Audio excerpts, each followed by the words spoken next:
Everyone, स्वागत है आप सभी लोगों का रिसोर्स यूपीपीएससी के चैनल पर।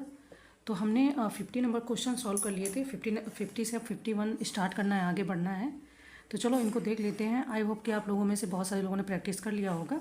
तो इसको स्टार्ट करते हैं, ठीक है। क्वेश्चन है कि संसदात्मक शासन व्यवस्था में ऑप्शन ए कार्यपालिका का न्यायपालिका पर नियंत्रण होता है, बी न्यायपालिका का कार्यपालिका पर नियंत्रण होता है, विधायिका का कार्यपालिका पर नियंत्रण होता है एंड कार्यपालिका का विधायिका पर नियंत्रण होता है। इसमें क्या होता है, ये 4 ऑप्शन दिए गए हैं। संसदीय शासन व्यवस्था के विषय में बात कर रहे हैं। तो कार्यपालिका का न्यायपालिका पर नियंत्रण होगा कि किसका होगा, ये थोड़ा सा आपको यहाँ पर ध्यान देना है, ठीक है। तो देखो, अगर संसदात्मक शासन व्यवस्था की बात की जाए तो आपका सामान्यतः 2 प्रकार की शासन प्रणाली होती है, संसदात्मक और अध्यक्षात्मक। भारत में संसदात्मक शासन व्यवस्था है। तो इस व्यवस्था में व्यवस्थापिका के सदस्य ही कार्यपालिका का गठन करते हैं तथा कार्यपालिका व्यवस्थापिका के प्रति उत्तरदायी होती है और विधायिका कार्यपालिका पर नियंत्रण रखती है। तो क्या हो जाएगा आपका आंसर, विधायिका का कार्यपालिका पर नियंत्रण होता है। सी ऑप्शन हमारा सही हो जाएगा। नेक्स्ट क्वेश्चन है, नीचे 2 कथन दिए गए जिनमें से एक को कथन ए और दूसरे को कारण आर कहा गया है। ऑब्वियसली आप यह अच्छे से जानते हैं, संसदीय शासन प्रणाली को उत्तरदायी शासन प्रणाली के नाम से भी जाना जाता है।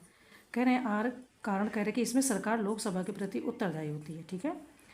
तो नीचे दिए गए कथन से हमें सही उत्तर चुनना है। क्या ये सही है? संसदीय शासन प्रणाली को मंडलीय शासन प्रणाली या उत्तरदायी शासन प्रणाली भी जानते हैं, है ना। जो लोग वहाँ पर व्यवस्थापिका में होते हैं वो संसद के प्रति उत्तरदायी रहते हैं ना, क्योंकि इसमें सरकार मंत्रिपरिषद लोकसभा के प्रति उत्तरदायी होती है। तो क्या हो जाएगा, हमारा ए ऑप्शन सही हो जाएगा कि ए और आर दोनों सत्य हैं तथा आर ए की सही व्याख्या करता है। आई होप की चीज़ें क्लियर हो गई। आगे बढ़ेंगे। अगर इसमें से कोई डाउट है तो आप लोग जरूर पूछ लीजिएगा, कमेंट करिएगा। कोई चीज़ नहीं समझ में आ रही तो वो भी पूछिएगा, ठीक है। चलिए, अभी क्या है कि जो भी इंग्लिश मीडियम से जुड़े हैं एस्पायरेंट, तो अब आप 53 से देख लो, इसके आगे हम बढ़ेंगे। तो इस तरीके से आप क्वेश्चन को देखते चलें और सॉल्व भी कर लें। ओके, ये यहाँ से हो गया आपका 58 और आंसर के PDF मैं आपको भेज देती हूँ टेलीग्राम चैनल पर। तो टेलीग्राम चैनल को ज्वाइन कर लो, तो आंसर की PDF वहाँ से मिल जाएगी। नहीं ज्वाइन करना चाहते तो कोई बात नहीं, टेलीग्राम पे जाके देख लो, आंसर अपना चेक कर लो और कोई दिक्कत नहीं है, ठीक है। चलो आगे बढ़ते हैं। कह रहे हैं कि भारत की संघीय व्यवस्था किस देश के मॉडल पर आधारित है, संयुक्त राज्य अमेरिका, कनाडा, ऑस्ट्रेलिया या ब्राज़ील। संघीय व्यवस्था, ठीक है, संघीय व्यवस्था के बारे में पूछ रहे हैं। तो जो भारत की संघीय व्यवस्था है वो भारत की संघीय व्यवस्था आपकी संयुक्त राज्य अमेरिका से भिन्न है। अमेरिकी संघ जहाँ संघ और राज्यों के बीच सहमति का प्रतिरूप है, तो आपको पता भारत में ऐसा नहीं है। तो फिर किससे मिलता जुलता है, तो ये आपका कनाडा के संघीय व्यवस्था पर आधारित है।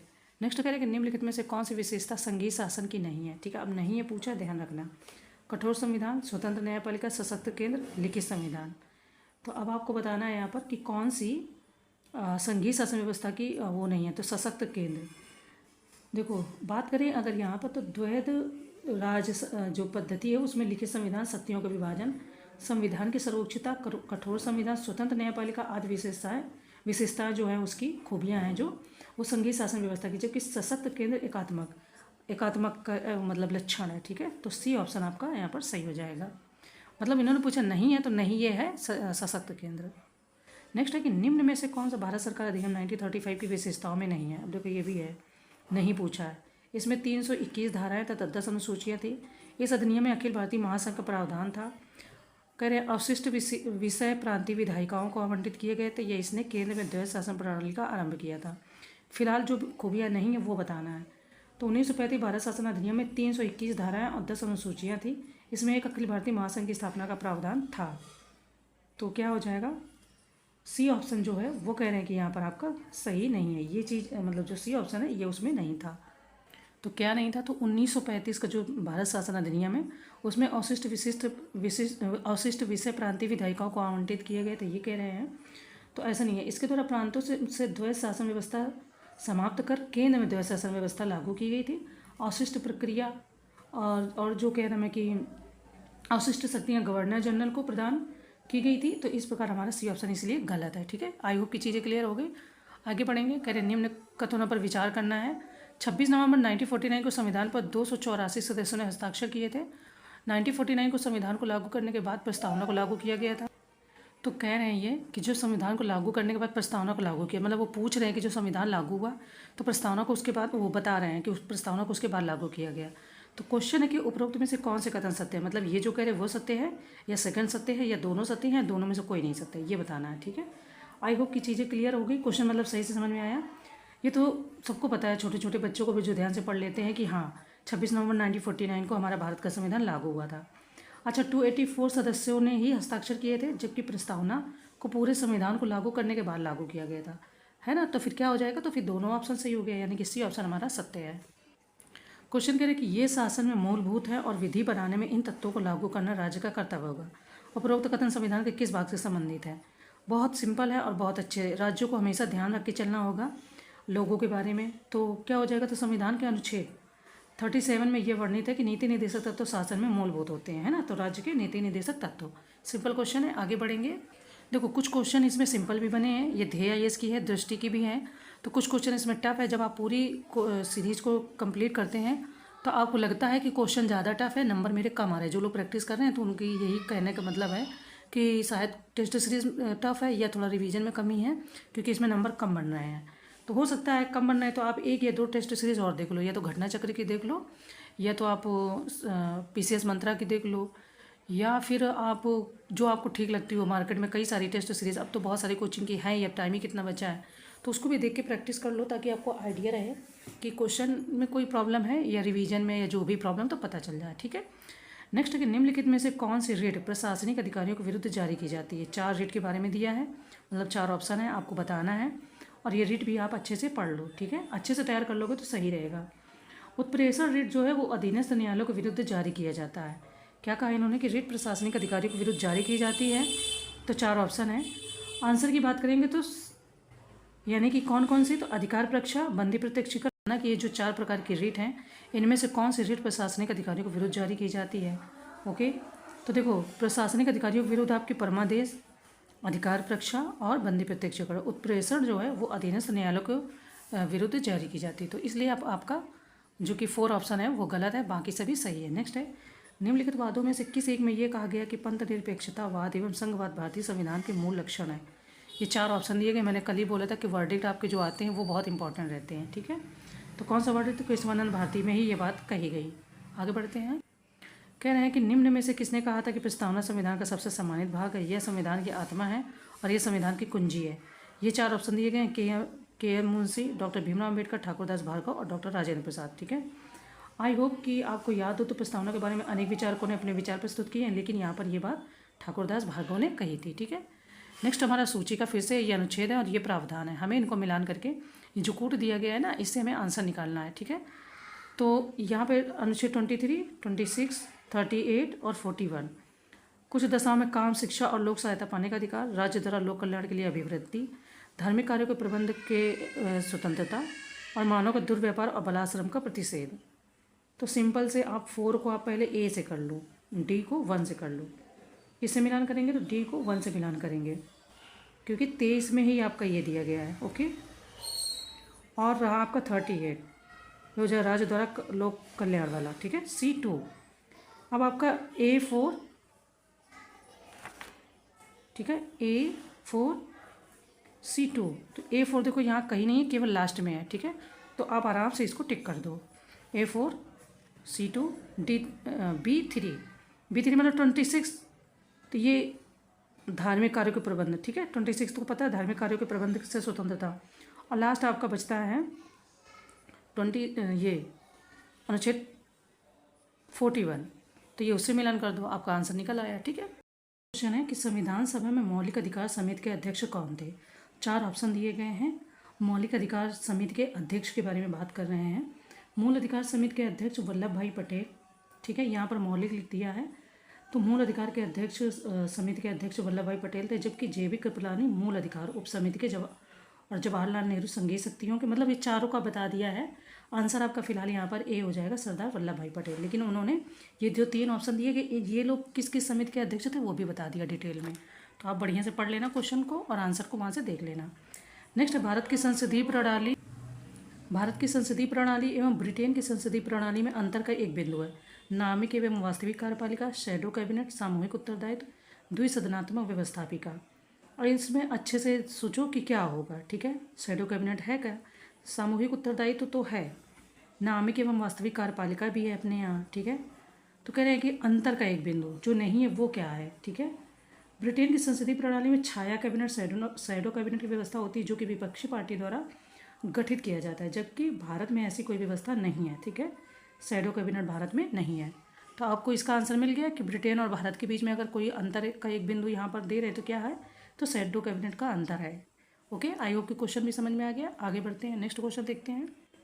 नेक्स्ट क्वेश्चन हमारा कह रहा है कि निम्नलिखित में से कौन सा से भारत शासन अधिनियम 1935 से संबंधित है। संघीय शासन प्रणाली का प्रारंभ, संघीय न्यायालय का गठन, संघ स्तर पर द्वैध शासन। तो ये कूट दिया गया हमें कि कितने ऑप्शन यहाँ पर हमारे सही है। देखो, अभी हमने 1935 अधिनियम में कुछ चीज़ें देखी थी, ठीक है। अगर आपने डिटेल में नहीं पढ़ा होगा तो नहीं ध्यान होगा अभी, लेकिन क्वेश्चन को देखा था। तो संघ स्तर पे हमारे यहाँ द्वैध शासन है, ठीक है। संघीय न्यायपालिका का गठन भी है, संघीय शासन प्रणाली का प्रारंभ भी है। तो फिर आपका इस तरीके से क्या आंसर हो जाएगा, तो सी ऑप्शन सही हो जाएगा, फर्स्ट, सेकेंड और थर्ड। ओके, क्लियर हो गया।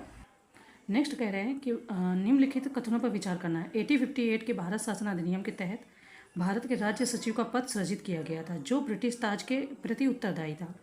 सेकंड कह रहे हैं कि भारत सरकार अधिनियम 1935 ने प्रांतों और भारतीय राज्यों को इकाइयों के रूप में लेते हुए एक संघ निर्धारित किया। उपयुक्त कथनों में से कौन सा से सही है। देखो, 4 ऑप्शन दिए गए हैं। सबसे अच्छी बात है कि 1935 के भी कुछ क्वेश्चन आपके अच्छे से यहाँ पर रिवीजन हुए जा रहे हैं। ओके, देखो 1858 के तहत भारत शासन अधिनियम के तहत मतलब भारत के राज्य सचिव का पद जो सृजित किया गया था उसमें भारतीय प्रशासन पर पूर्ण नियंत्रण की शक्ति नहीं थी और यह सचिव ब्रिटिश कैबिनेट का सदस्य था जो कि ब्रिटिश संसद के प्रति उत्तरदायी था। भारत सरकार अधिनियम 1935 ने प्रांतों और भारतीय राज्यों को इकाइयों के रूप में लेते हुए एक संघ निर्धारित किया। तो इसका मतलब फिर दोनों ऑप्शन हमारे सही हो गए, ठीक है। मैंने थोड़ा इसलिए बताया ताकि आपको इन दोनों में कन्फ्यूजन हो। ये 1858 का है और ये 1935 का है। क्वेश्चन कह रहा है कि निम्न में से किस समुदाय को 1932 के सांप्रदायिक अवार्ड के तहत आरक्षण प्रदान किया गया था। मुस्लिम, एंग्लो इंडियन, यूरोपीय या सिख। 4 ऑप्शन दिए गए हैं।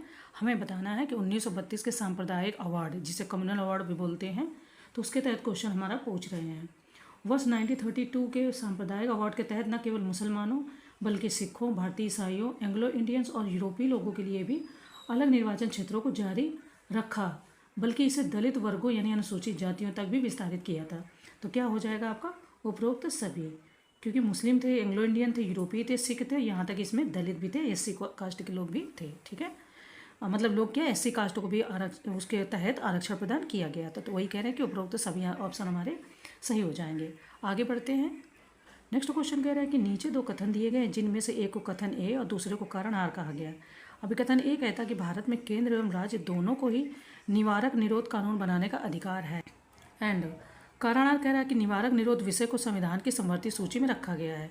तो नीचे दोनों कथन जो दिए गए हैं इनमें से क्या होगा सही ऑप्शन, ये बताना कूट के द्वारा, ठीक है। तो देखो, बात करें अगर यहाँ पर हम क्वेश्चन के आंसर की कि क्या आपका सही होगा, तो जो कह रहे हैं कि समवर्ती भारत में केंद्र एवं राज्य दोनों को ही निवारक निरोध कानून बनाने का अधिकार प्राप्त है, क्योंकि निवारक निरोध विषय को संविधान की समवर्ती सूची में रखा गया है और संविधान के अनुच्छेद 22(4) से 22(7) तक निवारक निरोध के संबंध में उपबंध है। जब समवर्ती सूची में है तो दोनों ही लोग कानून उसमें बना सकते हैं। तो फिर ए ऑप्शन हमारा सही हो जाएगा, यानी ए तथा आर दोनों सत्य हैं और आर ए की सही व्याख्या भी करता है। इस तरीके से आपको क्वेश्चन ये क्लियर हो गया। अब हम बढ़ते हैं फिलहाल आगे। कह रहे हैं कि अनुच्छेद 19 फर्स्ट ख के अंतर्गत भारतीय नागरिकों को शांतिपूर्ण एवं निरायुध सम्मेलन का अधिकार दिया गया। राज्य निम्नलिखित में से किन आधारों पर इस अधिकार पर निर्बंधन आरोपित कर सकता है। भारत की संप्रभुता, अखंडता, लोक व्यवस्था या उपरोक्त सभी। तो आपको जब 19 पढ़ते हैं, आर्टिकल 19 जो आपका फंडामेंटल राइट्स हैं, तो उसमें ये चीज़ें बताई जाती हैं कि जैसे अब आपको घूमने का अधिकार है, लेकिन कुछ क्षेत्र हैं जो सिक्योरिटी पर्पज़ से वहाँ पर आम व्यक्तियों का आना जाना लिखा रहता है ना कि प्रवेश वर्जित। तो ऐसा नहीं किया, आपने बोला मुझे तो अधिकार है, मैं तो घूम सकता हूँ। घूम सकते हैं पर ऐसी जगह नहीं जहाँ निर्बंधन हो, ठीक है। अब जैसे कोई व्यक्ति एम्बुलेंस में फंसा है, अगर उसे आधे घंटे में हॉस्पिटल नहीं ले जाया गया तो उसके साथ कोई अनहोनी हो सकती है और आप बोलते हैं कि मुझे तो स्ट्राइक, यानी कि मुझे तो स्ट्राइक करने का अधिकार है। तो थोड़ा सा आप उन चीज़ों को भी देखें ताकि आपकी वजह से किसी दूसरे को नुकसान ना हो। तो यहाँ पर फिलहाल आपका डी ऑप्शन सही हो जाएगा, उपरोक्त सभी।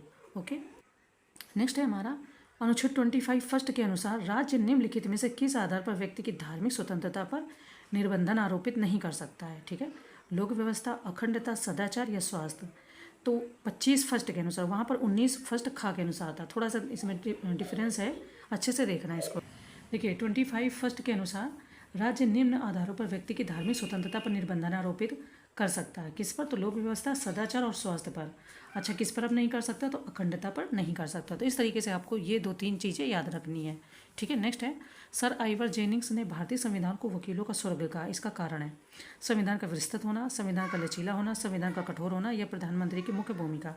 मतलब उन्होंने किस कारण से इसको ऐसा कहा था? तो सर आइवर जेन्स जो ये बात कही थी, तो संविधान का विस्तृत होना, उसमें सारी चीज़ें दी गई हैं, इसलिए उन्होंने ऐसे कहा था कि जो भारतीय संविधान है वो वकीलों का स्वर्ग है। ठीक है, चलो आगे बढ़ते तो क्या हो जाएगा? ए ऑप्शन हमारा यहाँ पर सही हो जाएगा। देखिए अभी हम लोगों ने 62 से सॉल्व किए हैं क्वेश्चन को। ठीक है, तो 62, 63, 64, ये 64 हो गया, 65 और ये आपका 66, ये आपका 67, ओके, ये आपका 68, ये आपका 69 एंड ये 70। चलिए आगे बढ़ते हैं। इसको ध्यान मत देना, ये भी ऐसे ही मैंने टिक कर दिया था, कुछ कर रही थी। तो पहले पढ़ते क्वेश्चन। कह रहे निम्न कथनों पर विचार कीजिए। भारतीय संविधान की प्रस्तावना में केवल एक बार संशोधन हुआ है। सेकंड, संविधान की प्रस्तावना अपने नागरिकों हेतु 5 प्रकार का न्याय सुनिश्चित करती है। ठीक है, तो असत्य कथन इसमें बताना है। 4 ऑप्शन दिए गए हैं, ऑप्शन आप पढ़ लो पहले। जो असत्य कथन है वो यहाँ पर बताना है। तो देखो भारतीय संविधान की जो प्रस्तावना अपने नागरिकों है तो 5 प्रकार का न्याय का प्रबंध नहीं करती है, सुनिश्चित नहीं करती है, बल्कि भारतीय संविधान की प्रस्तावना में केवल एक बार वर्ष 1976 में संशोधन हुआ। एंड संविधान की प्रस्तावना अपने नागरिकों है तो 3 प्रकार के न्याय सुनिश्चित करती है। न्याय क्या होंगे? सामाजिक, आर्थिक एवं राजनीतिक, सोशल, इकोनॉमी और पॉलिटिकल। ठीक है, तो ये चीज़ को ध्यान रखना है। ये जो दे रहे हैं ये यहाँ पर ऑप्शन हमारा गलत है। आगे बढ़ते हैं। नेक्स्ट हमारा क्वेश्चन है कि प्रस्तावना के संदर्भ में निम्न कथनों पर विचार कीजिए। सामाजिक, आर्थिक और राजनीतिक न्याय के तत्वों को वर्ष 1917 के रूसी क्रांति से लिया गया था। ठीक है, प्रस्तावना को संशोधित किया जा सकता है और उसकी व्यवस्थाओं को न्यायपालिका में चुनौती भी दी जा सकती है। एंड कह रहे हैं कि सर अल्लादी कृष्ण स्वामी अय्यर ने कहा था कि संविधान की प्रस्तावना हमारे दीर्घकालिक सपनों का विचार है। उपरोक्त कथनों में से कितने कथन सत्य हैं? अब ये कथन आपने देख लिए, फर्स्ट, सेकेंड और थर्ड। आपको यहाँ पर डिसाइड करना है और बताना है इस क्वेश्चन का आंसर। तो चलिए आप पहले देखिए और बताइए आंसर क्या होगा। सामाजिक, आर्थिक और राजनीतिक न्याय तो अभी हमने ऊपर वाले क्वेश्चन में देखा ही है। इनके तत्वों को वर्ष 1917 के रूसी क्रांति से लिया गया था, सही है। प्रस्तावना को संशोधित किया जा सकता है। प्रस्तावना गैर न्यायोचित है, इसलिए उसकी व्यवस्थाओं को न्यायपालिका में चुनौती नहीं दी जा सकती है। ठीक है, तो इस तरीके से बात करें तो फर्स्ट और थर्ड हमारा ऑप्शन यहाँ पर गलत है। इन्होंने कहा था कि चुनौती भी दी जा सकती है, तो ये वाला ऑप्शन गलत हो गया। जब सेकंड गलत होगा तो ये गलत हो जाएगा, ये गलत हो जाएगा, केवल थर्ड तो होगा ही नहीं। तो ये आपका सी ऑप्शन यहाँ पर क्लियर निकल आएगा। ठीक है, चलिए आगे बढ़ते हैं। फिलहाल देखिए नेक्स्ट है, निम्न में से क्या भारतीय संविधान का एकात्मक लक्षण नहीं है? एकल संविधान, एकल नागरिकता, संविधान की कठोरता या उपरोक्त में से कोई नहीं। एकात्मक लक्षण नहीं है, यहाँ बताना है, ध्यान से बताना है आपको अच्छे से। देखो एकल नागरिकता ये तो भारतीय संविधान में है, ये अपने यहाँ है, ये भारत में है ना। एकल संविधान मतलब एक ही संविधान है, राज्यों का अलग नहीं है और केंद्र का अलग नहीं है, पूरे भारत का एक ही संविधान है। तो अब यहाँ पर जो कह रहे हैं संविधान की कठोरता, ये भारतीय संविधान का एक संघात्मक लक्षण है, एकात्मक नहीं है। इसके अंतर्गत संविधान संशोधन की निश्चित विधि का उल्लेख संविधान में किया गया है और कुछ अनुच्छेद जो राज्यों को प्रभावित कर सकते हैं उनमें जो है कि संशोधन विशेष बहुमत तथा आधे राज्यों से अधिक राज्यों की सहमति से किया जाता है। इसलिए भी ये लक्षण है संविधान का कठोरता की, कि हर दूसरे दिन कोई ना कहे कि मुझे ये चीज़ से दिक्कत है, चलो संशोधन कर दो। कोई सरकार आए तो अपने पावर का गलत यूज़ ना करे, मतलब वहाँ पे राज्यों का प्लस केंद्र का दोनों का समन्वय होना चाहिए, तभी चीज़ें सही होंगी। तो अगर बात करें कि यहाँ पर कौन सी चीज़ है जो ऐसा है, तो संविधान की कठोरता ये एकात्मक नहीं बल्कि संघात्मक लक्षण है। और जब आप डिटेल में अच्छे से पढ़ते हैं तब आपको ये चीज़ समझ में आती, वरना यहाँ पे थोड़ा सा कन्फ्यूजन हो सकता है। वैसे इस टेस्ट सीरीज़ के ऐसे क्वेश्चन है कि कोई बिगनर भी है तो उसके लिए बहुत हेल्पफुल रहेंगे। ठीक है, नेक्स्ट है कि 61वें संविधान संशोधन से पूर्व आम चुनाव के लिए मतदान की न्यूनतम आयु कितने वर्ष थी? मतलब पहले कितने वर्ष थी, बाद में कितनी की गई? देखो पहले पता है कि भारत में जो वोट देने का एज थी वोट देने की वो 21 वर्ष थी, उसे घटाया ही तो गया है। अगर ज़्यादा होगी उसे ही घटाओगे। ठीक है, तो 21 वर्ष थी, जिसे 61वें संविधान संशोधन अधिनियम के द्वारा 1988 में 18 वर्ष कर दी गई थी, है ना। तो क्या हो जाएगा कि मतदान की न्यूनतम आयु कितने वर्ष थी? तो ये आपकी 21 वर्ष थी। और ये क्वेश्चन आपका PCS 2020 में या 19 में आया हुआ है। ठीक है, तो ये क्वेश्चन आते हैं। आपको लग रहा होगा टेस्ट सीरीज में बहुत सारे लोग टेस्ट सीरीज को आधा देख के छोड़ देते हैं कि अरे ये ऐसे बकवास क्वेश्चन, वैसे हैं question, but practice more important. जितना आपका पढ़ना जरूरी उतना ही रिवीजन के बाद प्रैक्टिस जरूरी है, बाकी आपकी मर्जी। निम्न अनुच्छेदों में से कौन सा एक अंतर्राष्ट्रीय शांति एवं सुरक्षा संबंधी निर्देशक तत्व के बारे में है? 49, 48, 50, 51। खास कोई दिक्कत नहीं है, अगर इसको रिवीजन किया होगा तो अंतर्राष्ट्रीय शांति एवं सुरक्षा संबंधी निर्देशक तत्वों के बारे में बात करें तो ये आपका आर्टिकल डी ही यहाँ पर सही हो जाएगा। आगे बढ़ते हैं। कह रहे हैं कि निम्नलिखित में से किस विधि शास्त्री ने अपनी पुस्तक द इंडियन कॉन्स्टिट्यूशन में कहा है कि संविधान सभा कांग्रेस थी एवं कांग्रेस भारत था? आइवर जेनिंग्स, जी ऑस्टिन, लुईस फिशर या इनमें से कोई नहीं? ये वक्तव्य के क्वेश्चन देख लो अब आप कितने आते हैं। विधि शास्त्री जी ऑस्टिन ने अपनी पुस्तक द इंडियन कॉन्स्टिट्यूशन में ऐसा कहा है। एक तो बात पता चल गई कि ये बात किसने कहा, तो जी ऑस्टिन ने। अब आपको इनके पुस्तक का नाम भी पता चल गया, द इंडियन कॉन्स्टिट्यूशन, क्योंकि पुस्तकों के नाम क्वेश्चन में पूछते रहते हैं घुमा फिरा के कभी ना कभी। नेक्स्ट कह रहे हैं कि निम्नलिखित में से कौन सा अनुच्छेद 37 में सम्मिलित है? निर्देशक तत्व को न्यायालय द्वारा लागू नहीं करवाया जा सकता। निर्देशक तत्व देश के शासन में मूलभूत स्थान रखते हैं। कानून बनाते समय निर्देशक तत्व का प्रयोग राज्य का कर्तव्य होगा, या उपरोक्त सभी। निर्देशक तत्व पढ़ते हैं ना, तो प्रश्न में उपरोक्त आपके सभी सही हो जाएंगे। ओके। नेक्स्ट कह रहे हैं कि निम्नलिखित मूल कर्तव्यों में से कौन सा एक 86वें संविधान संशोधन जो 2002 द्वारा जोड़ा गया? हिंसा से दूर रहें, 6 से 14 वर्ष की आयु के बच्चों को शिक्षा का अवसर, प्राणी मात्र के प्रति दया भाव रखें, या राष्ट्र की सेवा करें। तो 86वें द्वारा कह रहे हैं, 86वें 2002 के द्वारा। हमने जो क्वेश्चन देखा तो इसमें जो पूछा गया है, अगर बात करें 41वें संविधान संशोधन 1976 द्वारा भाग 4 का अनुच्छेद 51 का जोड़ा गया। ठीक है, इसके बारे में ही बात करें तो नागरिकों के लिए कुल 10 मौलिक कर्तव्यों का समावेश किया गया था। आंसर की बात करें तो बी ऑप्शन आपका जोड़ा गया, 6 से 14 वर्ष की आयु के बच्चों को शिक्षा का अवसर। ठीक है, ये इसमें क्वेश्चन है। कुछ चीज़ें उसमें दी गई डिटेल में, उनको आप अच्छे से पढ़ लेना तो आपका मतलब और क्लियर हो जाएगा। निम्न युग्मों में से सही युग्मों का चयन करना, ये विषय है और ये सूची है। जनगणना, संघ सूची, उद्योग, राज्य सूची, निगम कर, संघ सूची, डाकघर, बचत बैंक, राज्य सूची, एंड पशुओं के प्रति क्रूरता का निवारण, समर्थी सूची। देखो एक चीज़ समझो, निगम कर तो आपको समझ में आ ही गया होगा, है ना। थोड़ा सा अगर आप ध्यान से करोगे, निगम कर आपको यहाँ पर लग रहा होगा कि क्या इस देख लेते हैं, पहले हम आपको बता देते हैं। देखो जनगणना, संघ सूची, ठीक है। उद्योग आपके जो होंगे वो आपके राज्य सूची कह रहे हैं। निगम कर यहाँ पर जो कह रहे हैं कि इसमें क्या क्या सही है, इसमें केवल जो ये दिया है ना, डाकघर, बचत बैंक, ये राज्य सूची, यही यहाँ पर सही सम्मिलित नहीं है, क्योंकि ये आपका राज्य सूची में नहीं बल्कि संघ सूची। ठीक है, तो इसको ध्यान से देखो कि डाकघर, बचत बैंक ये राज्य सूची में नहीं, ये बल्कि संघ सूची में होना चाहिए। बाकी आपके सही सम्मिलित हैं, बाकी सही सम्मिलित है तो फिर सी ऑप्शन हमारे यहाँ पर सही हो जाएगा, क्योंकि ये जो डाकघर, बचत बैंक होती है संघ सूची का विषय होते हैं। तो इस तरीके से आपके क्लियर हो गए। आगे बढ़ते हैं। फिलहाल हमने 71 से सॉल्व किया क्वेश्चन को, तो 71 से आप देखते चलें। 71, 72, 73, 74 एंड 75। ये आपका 76, 77, 78 एंड 79। ओके। नेक्स्ट क्वेश्चन है, नीचे दो कथन दिए गए हैं, एक को कथन है या दूसरे को कारण आर कर गए। भारतीय संविधान व्यक्ति की स्वतंत्रता तथा सामाजिक हितों के बीच संतुलन स्थापित करने का प्रयास करता है। कह रहे हैं कारण आर कि भारतीय नागरिकों को प्रदान किए गए मूल अधिकार अबाध हैं, उन पर किसी प्रकार के प्रतिबंध नहीं लगाया जा सकता। अभी हमने 2-3 क्वेश्चन सॉल्व किए, तो पता है आपको स्वास्थ्य के विषय में, है ना, स्वास्थ्य हो गया आपका, और भारत की संप्रभुता होगी। इस तरीके से 3 चीज़ें हैं जो आपका प्रतिबंध लगाती हैं, अबाध तो नहीं हो सकता। तो अब आप सोच रहे होंगे फिर क्या आंसर होगा, तो भारतीय संविधान के भाग 3 में अनुच्छेद 12 से 35 मूल अधिकारों का उल्लेख है। यदि सरकार ऐसे कानूनों का निर्माण करती है जो मूल अधिकारों का हनन करते हैं, तो न्यायपालिका उसे विधि शून्य घोषित कर सकती है। परंतु यह बात भी ध्यान देने योग्य है कि भारतीय नागरिकों को प्रदान किए गए मूल अधिकार अबाध नहीं है। मैंने वही बात कही पहले, है ना, उसमें युक्त प्रतिबंध लगाए जा सकते हैं। फिर अब आपका सी ऑप्शन हो जाएगा कि ए सही है परंतु आर गलत है, कारण उसका आर गलत है। ठीक है, नेक्स्ट है, ये राज्य हैं और ये इनके गठन के वर्ष हैं। बताना, निम्न युग्मों पर विचार करना। अरुणाचल प्रदेश 1987, गुजरात 1960, गोवा 1985 एंड मिजोरम 1987।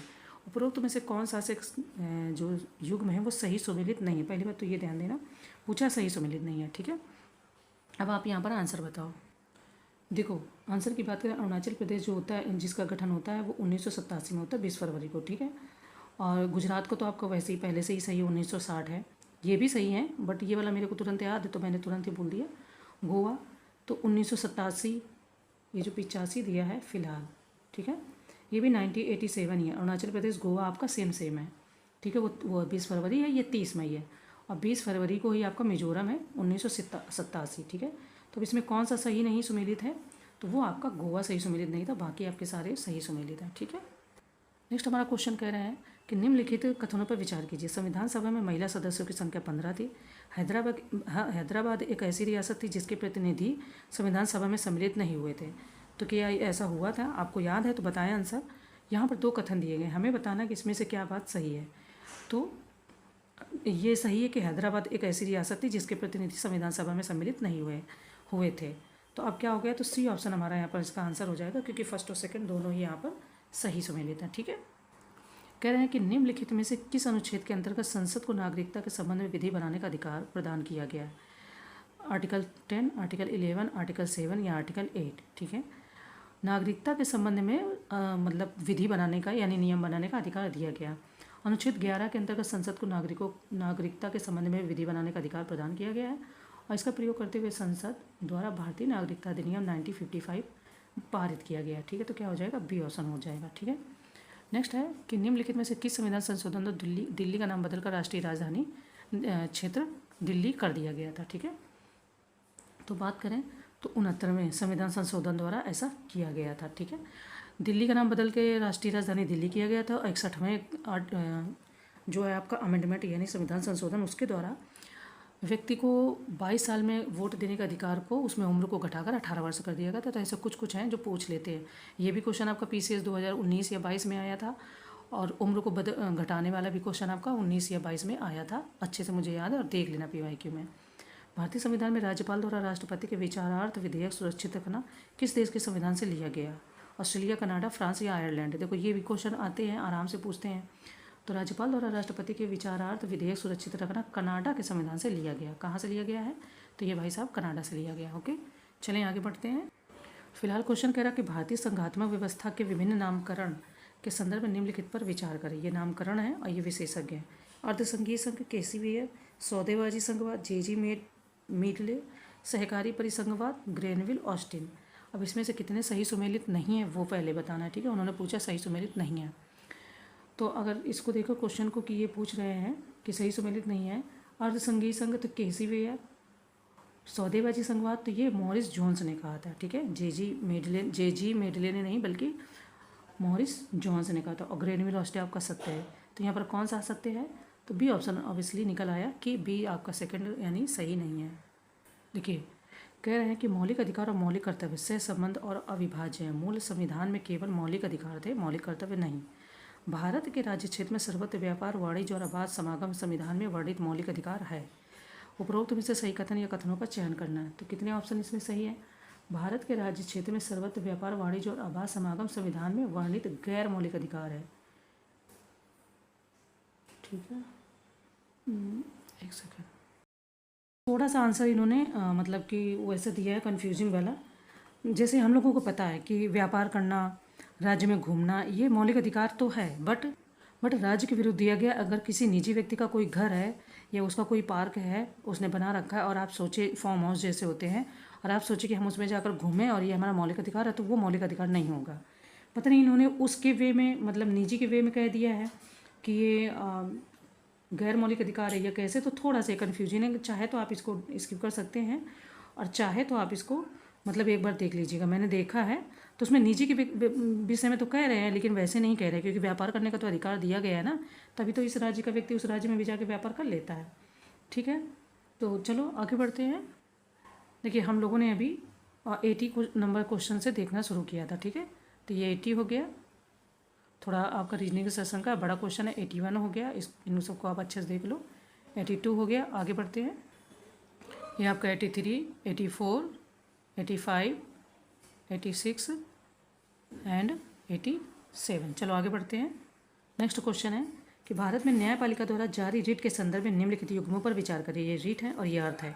अभी हमने ऐसा क्वेश्चन तो एक देखा ही था, बट फिर भी एक बार आप देख लो कि ये पूछ रहे बंदी प्रत्यक्षीकरण यानी व्यक्ति को प्रस्तुत करना, परमादेश आज्ञा देना, उत्प्रेषण लेख वर्जित करना, अधिकार परीक्षा किस अधिकार से। तो इसमें से कितने सही सुमेलित और कितने सही सुमेलित नहीं वो बताना है, ठीक है। बात करें कि कौन सा युग्म सही सुमेलित नहीं है, ठीक है। कौन सा युग्म सही सुमेलित नहीं है, तो देखो उत्प्रेषण जो कह रहे हैं, उत्प्रेषण लेख, ठीक है, सी ऑप्शन, ये 3 ऑप्शन उत्प्रेषण लेख। जो उत्प्रेषण लेख होती है ये एक निचली अदालत द्वारा न्यायाधिकरण या अर्ध न्यायिक प्राधिकरण को द्वारा पहले से पारित आदेश को रद्द करने के लिए सर्वोच्च या उच्च न्यायालय द्वारा उत्प्रेषण लेख रिट को जारी किया जाता है। तो क्या हो जाएगा, सी ऑप्शन कह रहे हैं कि यहाँ पर सही सुमेलित नहीं है। आगे बढ़ते हैं फिलहाल। नेक्स्ट हमारा क्वेश्चन है कि निम्नलिखित में से बेमेल युग्म या युग्मों का चयन करें। अनुच्छेद 39 है गरीबों को निःशुल्क कानूनी सहायता। अनुच्छेद 43 उद्योगों के प्रबंधन में श्रमिकों की भागीदारी। अनुच्छेद 43 सहकारी समितियां। और अनुच्छेद 48 वन्य जीवों की सुरक्षा। तो अब इसमें से कह रहे हैं कि बेमेल युग्मों का यहाँ पर मतलब कि आंसर बताना, कूट दिया गया, ये देखो नीचे कूट दिया गया है ना, ABC करके। तो ये हमें बताना कि कौन कौन से यहाँ पर सही सुमेलित है। अनुच्छेद 43 है उद्योगों के प्रबंधन में श्रमिकों की भागीदारी, ठीक है। तो ये आपका सेकेंड 43A, ये जो 43A है, ठीक है, C थर्ड, ठीक है। तो C ऑप्शन हो जाएगा सही, यानी सेकेंड और थर्ड। उद्योगों के प्रबंधन में श्रमिकों की भागीदारी, तो ये किस में होना चाहिए था, 43A में, इसमें होना चाहिए था। और 43B में क्या होना चाहिए, सहकारी समिति, तो ये इसमें होना चाहिए। तो ये दोनों बेमेल हैं, बेमेल है मतलब यही हमारा इसका आंसर हो जाएगा। नेक्स्ट कह रहे हैं कि राज्य के नीति निर्देशक तत्व भारत शासन अधिनियम 1935 में उल्लेखित इंस्ट्रूमेंट्स ऑफ इंस्ट्रक्शन के समान है। राज्य के नीति निर्देशक तत्वों की सूची में शामिल अनुसूचित जाति, अनुसूचित जनजाति और अन्य कमजोर वर्गों के शैक्षिक और आर्थिक हितों को बढ़ावा देना समाजवादी सिद्धांत की विचारधारा से प्रभावित है। तो अब 1935 के यहाँ पे कई क्वेश्चन आए और आपके अच्छे से तैयार भी हो गए हैं ना। तो बात करें कि कितने मतलब उपरोक्त में से सही कथन या कथनों का चयन करना, हमें बताना है कि कितने कथन यहाँ पर सही है। राज्य के नीति निर्देशक तत्वों की सूची में शामिल अनुसूचित जाति, यानी कि A ऑप्शन कह रहे हैं। अब A में देखो यहाँ पर सेकंड ऑप्शन दे दिया है, इनको भी ध्यान से देखना, मैं पूरे इसीलिए ऑप्शन नहीं बताती हूँ, तो इनको ध्यान से देखना। सेकंड आपका सही है, फर्स्ट आपका यहाँ पर गलत कह रहे हैं कि ये वाला आपका सही नहीं है, ठीक है। कि जो कह रहे हैं, हाँ फर्स्ट ऑप्शन सही है, यानी सेकंड ऑप्शन सही है ये वाला, और पहला वाला आपका यहाँ पर सही सुमेलित नहीं है। आगे बढ़ते हैं। नेक्स्ट क्वेश्चन है कि निम्नलिखित में से कौन सा से कर्तव्य संविधान के मौलिक कर्तव्य की सूची में शामिल नहीं है। अभी देखो फिर से शामिल नहीं है। भारत की संप्रभुता और एकता की रक्षा, परिवार नियोजन और मतदान, हिंसा से दूर रहना, कर चुकाने का कर्तव्य, ये मौलिक कर्तव्यों को पूछ रहे हैं कि मौलिक कर्तव्य में कौन कौन से शामिल नहीं है, ठीक है। तो बात करें अगर यहाँ पर, तो सेकेंड और फोर्थ, परिवार नियोजन आपने कहीं नहीं सुना मौलिक कर्तव्य में, और कर चुकाने वाला भी कर्तव्य आपका यहाँ पर, ये दोनों नहीं सम्मिलित हैं। नेक्स्ट कह रहे हैं कि संविधान की मूल संरचना के संबंध में निम्न कथनों पर विचार करें। भारत के संविधान के भाग 20 के अनुच्छेद 368 में मूल संरचना शब्द का उल्लेख है, जिसका विचार भारतीय लोकतंत्र की प्रकृति को संरक्षित करना और लोगों के अधिकारों और स्वतंत्रता की रक्षा करना। सेकेंड, संप्रभु लोकतांत्रिक गणराज्य और कल्याणकारी राज्य बुनियादी संरचना के तत्वों में से एक है। मूल संरचना सिद्धांत की पुष्टि मिनर्वा मिल्स मामले वर्ष 1980 और बाद में वामन राव मामले वर्ष 1981 में की गई थी। तो उपरोक्त में से कौन सा से, अच्छा यहाँ पर ये देखो गलत पूछ रहे हैं कि कौन कौन से गलत है। 3 ऑप्शन दिए गए, 3 फैक्ट दिए गए हैं जिनको बताना है, ठीक है। तो आप यहाँ से फर्स्ट से आपने देख लिया, अब इसको ध्यान से आप बताओ पहले कि कौन कौन से ऑप्शन सही है। तो यहाँ पर केवल गलत पूछा है, तो कौन सा गलत है, तो फर्स्ट ऑप्शन कह रहे हैं कि गलत है, ठीक है। चलो कुछ क्वेश्चन 1-2 थोड़े लंबे हैं, तो उनको आप PDF से अच्छे से देख लेना। नेक्स्ट है, नए राज्यों का गठन और संसद सदस्यों के वेतन एवं भत्तों से संबंधित उपबंध संसद के दोनों सदनों के साधारण बहुमत से संशोधित किए जा सकते हैं, जिनका उल्लेख अनुच्छेद 368 में किया गया है। साधारण बहुमत से संशोधन, ठीक है, देख लो। 7वीं अनुसूची से संबंधित कोई भी विषय का संशोधन केवल संसद के विशेष बहुमत द्वारा किया जा सकता है। उपरोक्त में से सही कथन या कथनों का चयन करना, हमें बताना है कितने ऑप्शन यहाँ पर सही हैं, ठीक है। तो ना तो फर्स्ट ना सेकेंड, क्योंकि पहली बात, अब आप इसको जब पढ़ोगे, संविधान में संशोधन केवल संसद के किसी भी सदन में विधेयक पेश करके शुरू किया जा सकता है, न कि राज्य विधानसभा में, ठीक है। कह रहे हैं कि 7वीं अनुसूची से संबंधित कोई भी विषय का संशोधन केवल संसद के विशेष बहुमत द्वारा किया जा सकता है। तो इसको जब देखना, देखो थोड़ा सा मैं बता देती हूँ आपको, ऐसे समझ में नहीं आएगा।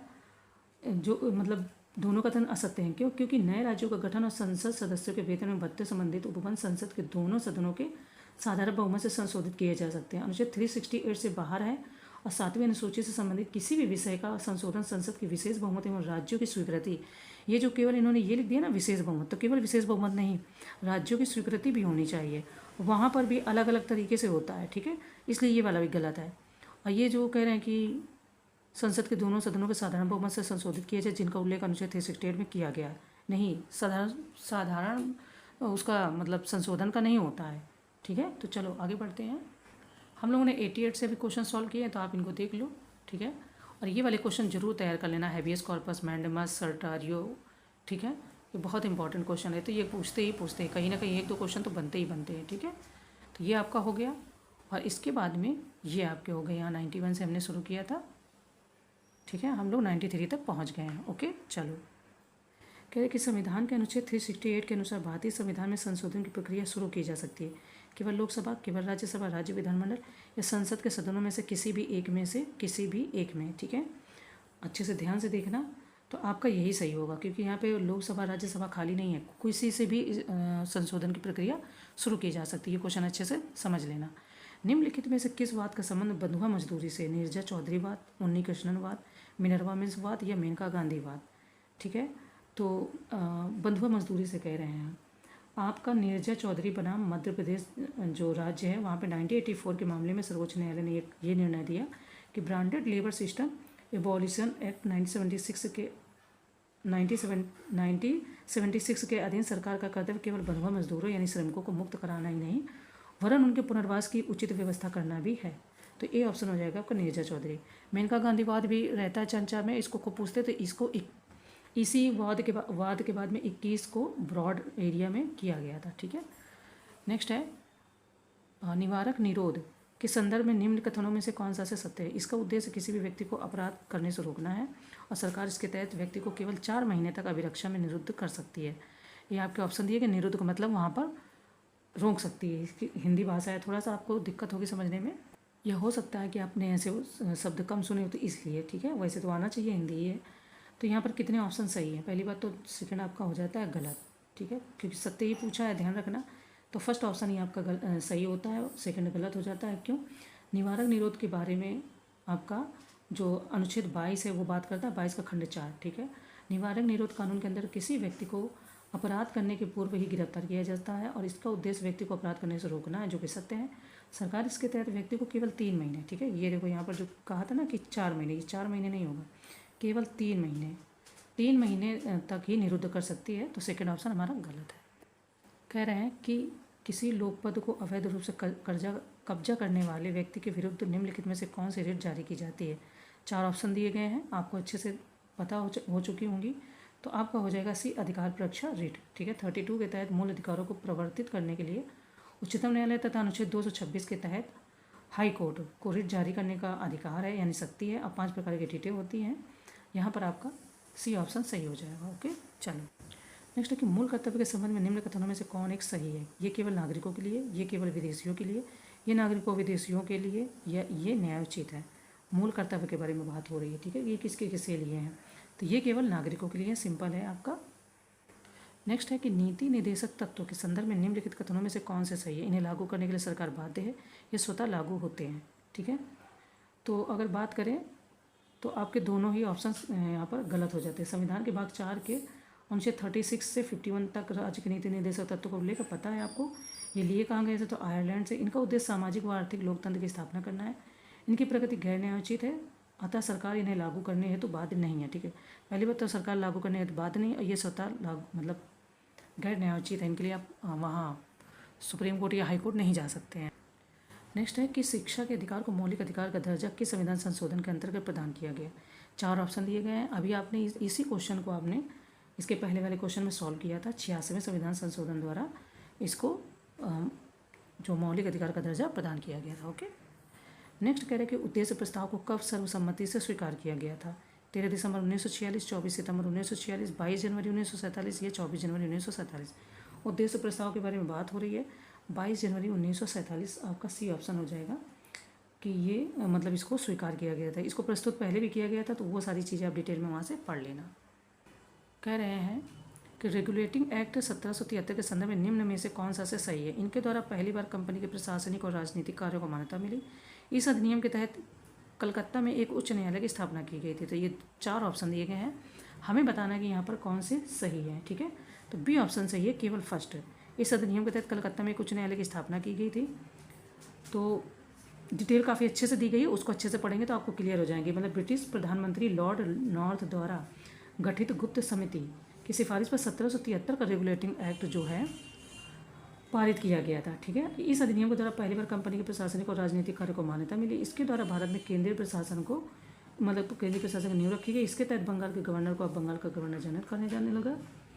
और मतलब डिटेल में दे दी। 1774 में कलकत्ता में एक सर्वोच्च न्यायालय की स्थापना की गई थी। ठीक है, कह रहे हैं कि मौलिक कर्तव्य के बारे में निम्न में से कौन से कथन सत्य है? या 16 सिंह समिति की सिफारिश पर जोड़े गए, या 1976 ईस्वी में 44वें संविधान संशोधन द्वारा, या भाग 4 का में शामिल किए गए, या पूर्व सोवियत संघ से लिए गए हैं। मौलिक कर्तव्य के बारे में बात हो रही है। ठीक है, तो आपको अच्छे से थोड़ा सा ध्यान देके इनको सॉल्व कर लेना है। क्वेश्चन जो है हमारा, कितने ऑप्शन हमारे सही हो जाएंगे? तो इसमें आपके फर्स्ट, थर्ड और फोर्थ, यानी कि सेकंड ऑप्शन हमारा यहाँ पर गलत हो जाएगा। ठीक है, मौलिक कर्तव्य 16 सिंह समिति की सिफारिश पर 42वें संविधान संशोधन द्वारा। ठीक है, 44वें नहीं होगा। ये जो यहाँ दे दिया यही गलत कर दिया। इसी को जरा सी मिस्टेक है, थोड़ी सी, इसको ध्यान देना है। तो फिर हमारा सी ऑप्शन सही हो जाएगा। देखिए अभी हमने 94 से सॉल्व किया है, तो आप इनको देखते चलो। ठीक है, 94, 95, 96, 97, 98 और इसके बाद में ये आपके आ गए 99, 100। ठीक है, 101, 102, 103। आगे बढ़ेंगे। फिलहाल कह रहे हैं कि किस प्रधानमंत्री के कार्यकाल में संपत्ति के अधिकार को भारत के संविधान के मौलिक अधिकारों की सूची में विलोपित किया गया? ठीक है, 4 विलोपित मतलब उसमें मिक्स किया गया। 4 ऑप्शन दिए गए आपके और ये प्रधानमंत्रियों के नाम भी दिए गए। आपको बताना है कि ये काम जो किया गया था तो कौन से प्रधानमंत्री भारत में थे। संपत्ति के अधिकारों को 40वें संविधान संशोधन द्वारा 1978 के द्वारा मौलिक अधिकारों को सूची से विलोपित कर दिया गया और अब ये संपत्ति का अधिकार कानूनी अधिकार या वैधानिक अधिकार की श्रेणी में रखा गया है। तब उस समय मोरारजी देसाई भारत के प्रधानमंत्री थे। ठीक है, नेक्स्ट है सर्वोच्च न्यायालय द्वारा जारी प्रतिशत रिट के बारे में। देखो तो ये थोड़ा सा डिटेल में दिया गया है ना कि यह रिट न्यायिक, अर्धन्यायिक तथा निजी संस्था के विरुद्ध जारी की जाती है। यह रिट उस समय जारी की जाती है जब किसी निम्न न्यायालय में कार्रवाई चल रही हो। तो क्या ऐसा है? तो यहाँ पर सी ऑप्शन कह रहे हैं कि फर्स्ट और सेकंड दोनों ही आपके यहाँ पर सत्य हो जाते हैं। ठीक है, नेक्स्ट है कि निम्नलिखित में से बताएं कि भारतीय संविधान में यूनियन ऑफ स्टेट के स्थान पर फेडरेशन ऑफ स्टेट को प्राथमिकता क्यों दी गई?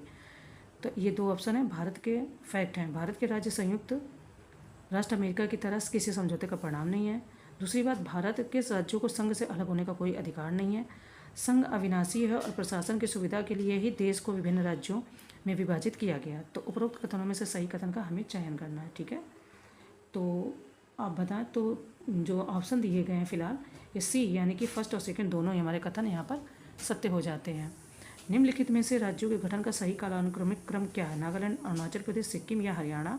यानी इस तरीके से 4 ऑप्शन दिए गए। अभी हम लोगों ने 1-2 क्वेश्चन में ये बात करी थी। नागालैंड हो जाएगा, फिर हरियाणा, फिर सिक्किम, फिर अरुणाचल प्रदेश। ठीक है, तो क्या हो जाएगा? सी ऑप्शन हमारा सही हो जाएगा। नेक्स्ट है कि निम्नलिखित में से किसे संविधान संशोधन द्वारा संशोधित किया जा सकता है? मौलिक अधिकार, राज्य की नीति नहीं दे सकता तो, और मौलिक कर्तव्य। तो किसको किसको सॉल्व किया जा सकता है? तो फिलहाल आपका हो जाएगा उपरोक्त सभी, ये तीनों ही चीज़ों को सॉल्व किया जा सकता है। निम्नलिखित में से किस मामले के नतीजे में यह माना गया कि भारत का संविधान मौलिक अधिकारों और राज्य के नीति निर्देशक सिद्धांतों के मध्य सौहार्द एवं संतुलन की आधारशिला पर आधारित है? ये 4 देखो आपके फिर से वर्डिक्ट दिए गए यानी मामले हैं। हमें बताना कौन सा सही है। तो उपरोक्त में से कोई नहीं कह रहे हैं। ठीक है, तो फिर कौन होगा? Minerva mills. अब मिनर्वा मिल्स यहाँ पर नहीं दिया गया है। मिनर्वा मिल्स 1980 के मामले में यही माना गया कि भारत का संविधान मौलिक अधिकारों और राज्य के नीति निर्देशक सिद्धांतों के मध्य सौहार्द एवं संतुलन की आधारशिला पर आधारित है। तो क्या हो जाएगा? डी ऑप्शन आपका सही हो जाएगा। नेक्स्ट कह रहे हैं कि निम्नलिखित में से कौन से तत्व संविधान की मूल संरचना में शामिल हैं? संविधान का धर्मनिरपेक्ष चरित्र, संविधान की स्वतंत्रता, संसद के संविधान संशोधन की सीमित शक्ति, न्यायिक समीक्षा और कानून का शासन। संविधान की मूल संरचना में शामिल कौन से तत्व? ये 5 तत्व दिए गए हैं। कौन कौन से शामिल हैं ये हमें बताना है। तो आप ये जो कह रहे हैं कि ऊपर दिए गए सभी तत्व संविधान की मूल संरचना में शामिल है। सर्वप्रथम केशवानंद भारती मामले में। तो इस तरीके से देखो ये इन्होंने यहाँ पर गलती से प्रिंट किया है कि उपरोक्त में से कोई नहीं। इनको करना चाहिए था कि उपरोक्त में सभी। ठीक है, उपरोक्त में सभी। डी ऑप्शन इसका वैसे ही सही है, तो उपरोक्त में सभी। अब इसके बाद में है करंट के क्वेश्चन आपके, जो कि 2023 मार्च के सम्मिलित हैं। तो हमें वैसे ही अब मई 2023 से, और इधर अपना यहाँ भी जब अक्टूबर में एग्ज़ाम होगा तो हमें मान के चलो सितंबर तक करंट को देखना। तो अनावश्यक करंट को नहीं देखते हैं, इसको यहीं तक रखती हूँ। Okay, thank you.